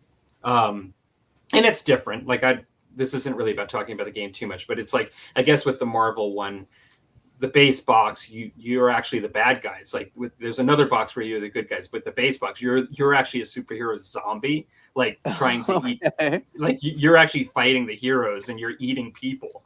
Like, and it's based on the Marvel Zombies comic and animation. Like there's an actual universe around this. Yeah. Okay. Yeah. It's a virus that turns Earth, and like a lot of the superheroes, some of them turn to zombies and some don't, but they still have like powers and stuff. And anyways, it's right up our Marvel theme. It's right up our Zombicide theme. And so we're really looking forward to that. That's a good idea. Yeah. And so like I've done as an adult, like with my family, a lot of that gaming, but I've not ever did like a lot of board gaming with friends, if that makes sense. Like it's not, I've done more miniature gaming. As a teenager and like young adult, I was really into like Risk, and then I played my friends Axis and Allies and things like that, like those kind of games. A lot of Axis and Allies. Yeah, like that kind of stuff, you know, and I did do that. That's good stuff. And then you mentioned like the family stuff of like the Milton Bradley stuff, but it's like growing up I like played a ton of like Parcheesi, which that I think is what Sorry is now, or at least they're related somehow, because I was looking into it, but for the purposes of this show. But I think that the rules for Parcheesi and Sorry like kind of are related. There's somehow. A little overlapping in the style. Yeah. That. But okay. Anyways, I played Parcheesi, and games like that, like the ones that we all talked about with family. Now I have So outside of the Zombicide and like my other gaming that's there, I've collected some games that were based on themes that I really like. And some of them, they were just really recommended to me. And then some of them, they were just like, oh, this came out, like I should just get this. And I've just not played them. And I have 3 in mind that I'll just mention that I really want to play, but one I'm going to show. Okay.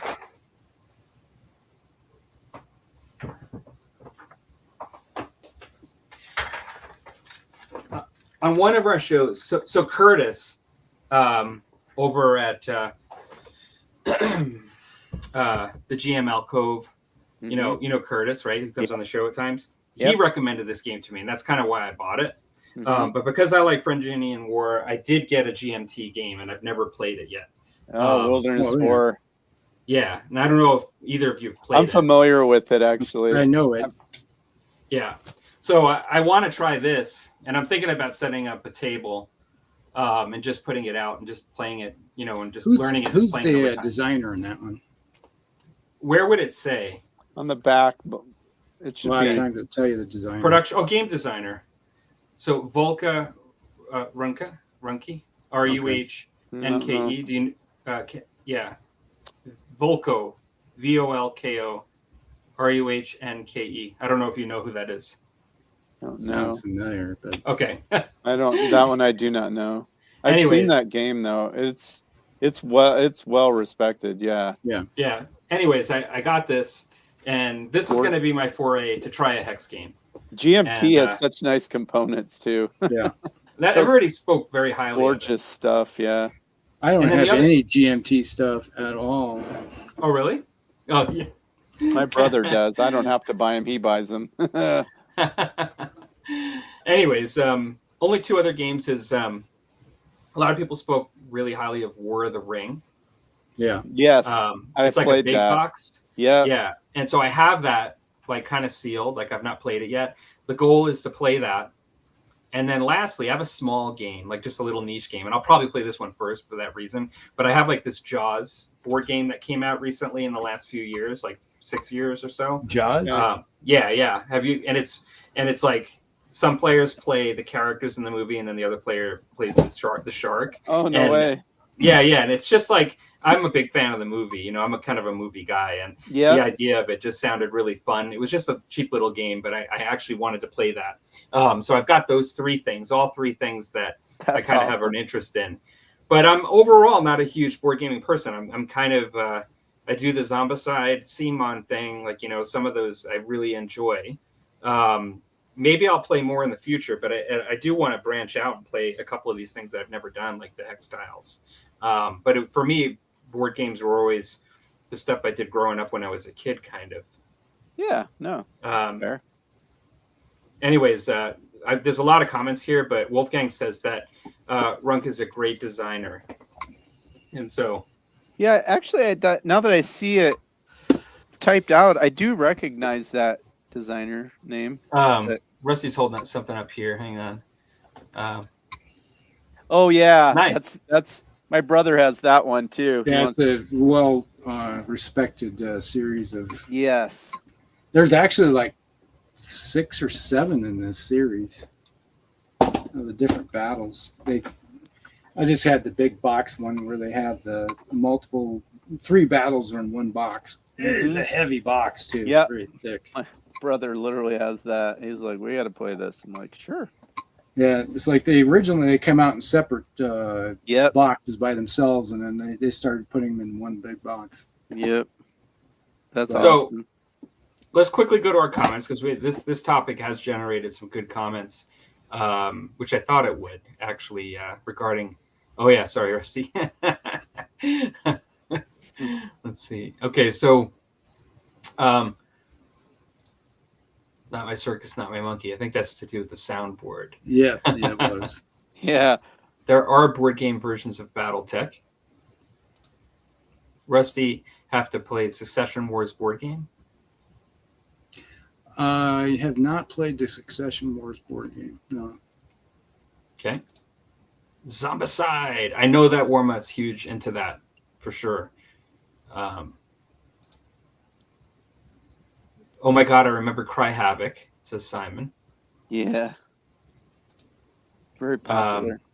Quite enjoy the Lord of the Rings Risk version, but yeah, Zombicide and BattleTech would be top list of board games. Maybe the Hold the Line French Indian War. Well, that's actually interesting because I'd love anything French Indian War piques my interest. So maybe I'll scratch that down because maybe that's be something I should look into as well. I played a lot of Lord of the Rings Risk with my daughter is huge into Lord of the Rings, and she got the Lord of the Rings Risk game. We played a lot of it back in the day.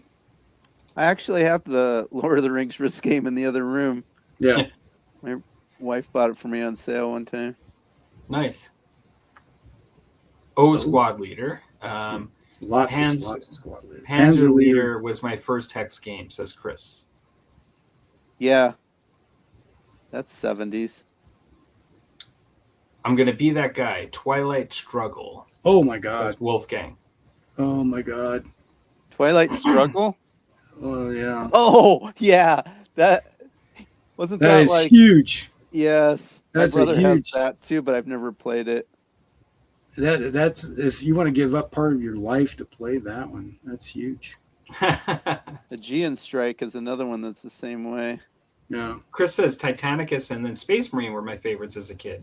And I've definitely heard of those. I've never actually seen them, though, personally up close. I used to have the boxes and stuff before my basement flooded and I lost them. But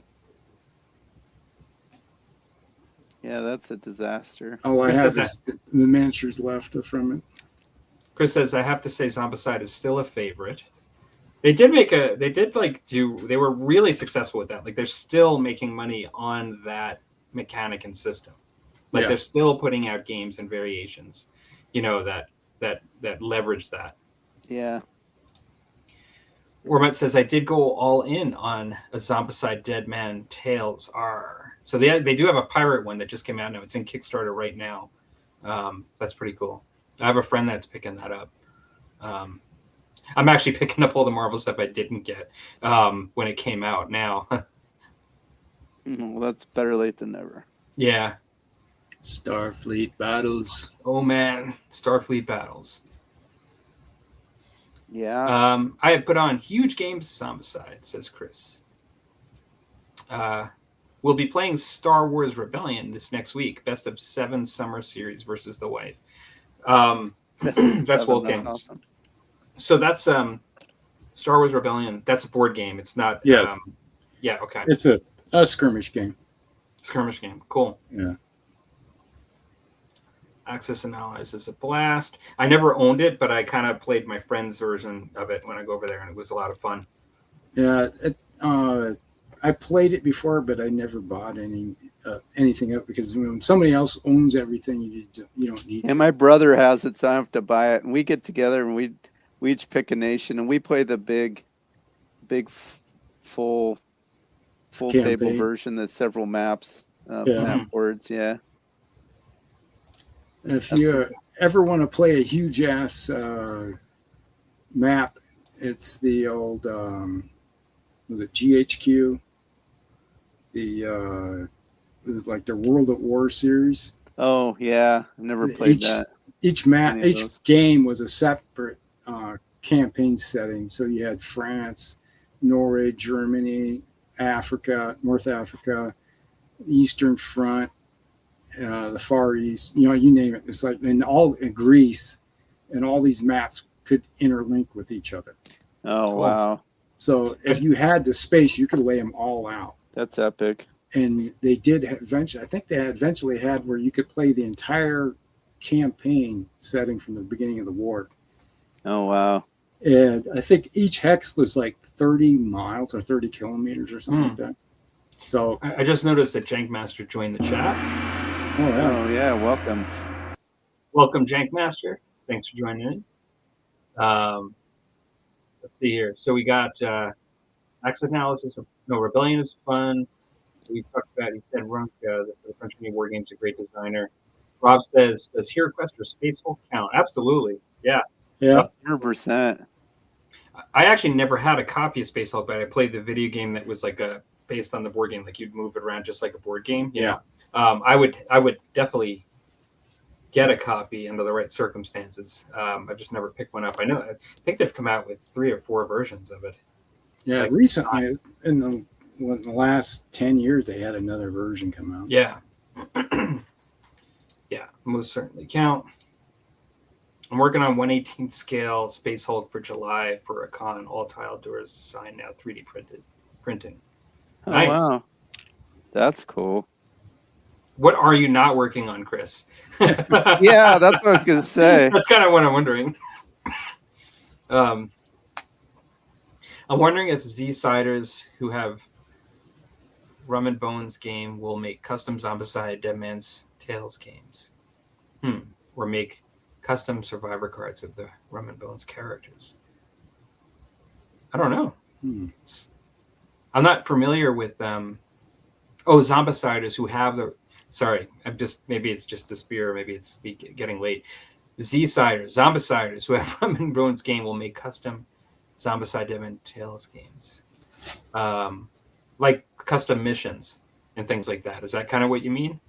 Like they do that even for like all the versions, right? Where there are people that do fan made things. Is that maybe it's referring to? Fantasy Flight Games. Rebellion's board game, Fantasy Flight game.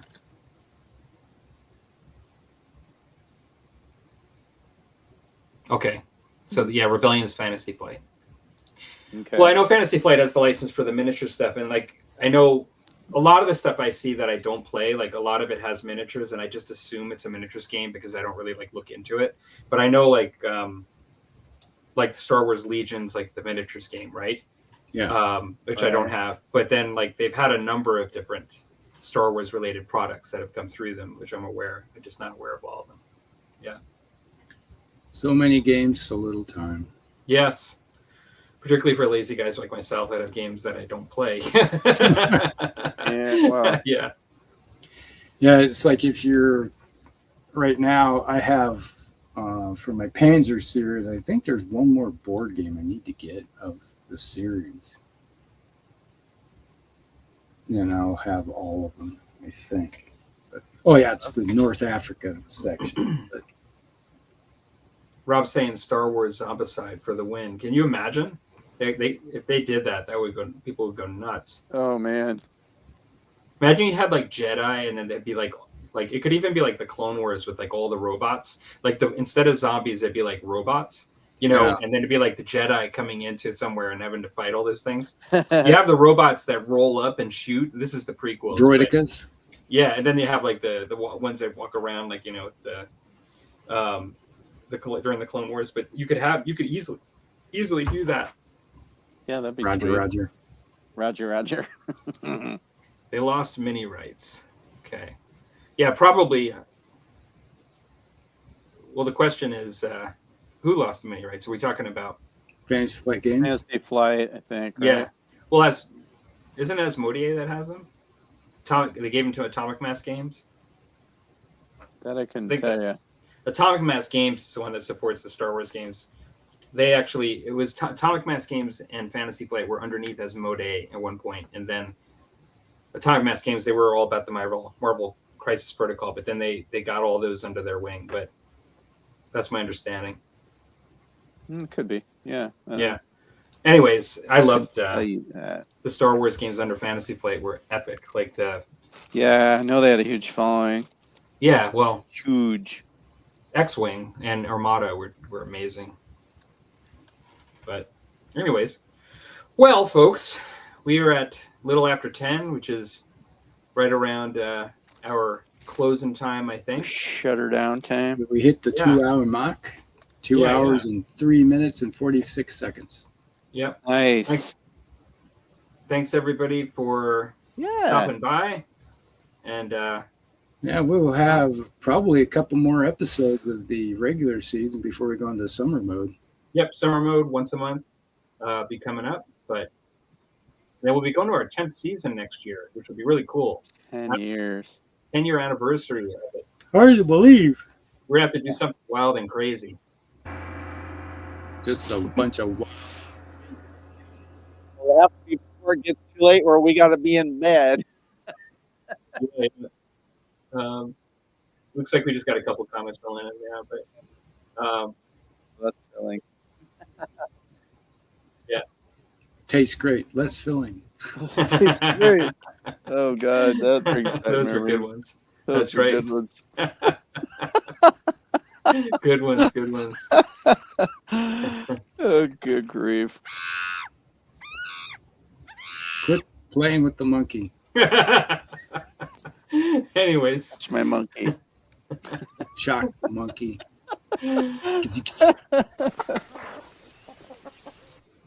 And the chickens. Yeah, Chickens have come to roost. Not the All right, chickens. everybody. All right, good night, everybody. Good night, All right, everybody. we'll see you in a couple weeks over Thanks in for my channel joining. then. Yep. Thanks for all the. And if you have Joining us, yeah. any topics you want to have us discuss, put it someplace after the show. Put it in the comments after the show. Yeah, Yeah. that'd be great. We're on the Musty Wargamers Facebook group. That tastes great. That's Less good. filling. And good night, everyone. Good night, Take care, everybody. All right.